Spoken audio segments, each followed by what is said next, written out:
ভিক্ষুক রাস্তা দিয়া যায় আর জমিদারের পুত্রবধূও যায়।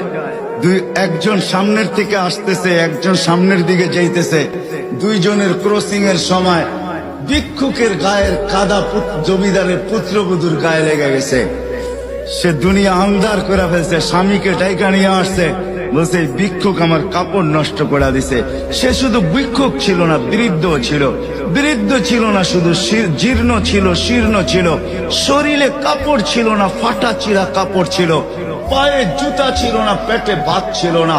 জমিদারের পুত্র সইতে পারে নাই, যৌবনী শক্তি সয় কি কইরা তার স্ত্রীর গায়ে ভিক্ষুকের কাদা, বস সমগ্র শক্তিকে হাতে একত্র করা বৃদ্ধের গালে বসায়।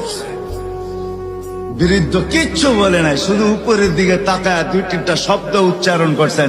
শব্দগুলা হলো ইয়া মাল্লাহ তারা হলো ওয়ুন, ও আল্লাহ চোখে দেখা যায় না, ও তারা কুল্লা শাই, তুই সব দেখিস, ফারা তারা মা বি, তুই কি দেখিস না আমার সাথে কি ঘটতেছে, এটা কি দেখিস না? বলতে দেরি যুবক, মরতে দেরি হয় নাই।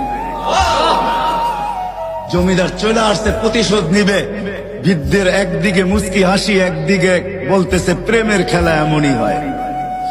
জিজ্ঞাসা করছে কিসের প্রেমের খেলা রে? বলছে ওর প্রেমিকার গায়ে আমার কাদা লাগছে, পায়ের কাদা লাগছে, ও সইতে পারে নাই, যৌবনী শক্তি দিয়ে আমার বৃদ্ধ গালে বসায় দিছে। আমাকেও একজন ভালোবাসে, সেও সইতে পারে না, সেও সইতে পারে না। ও তো থাপ্পড় দিয়া খেলতো, সে জান নিয়ে নিছে, জান।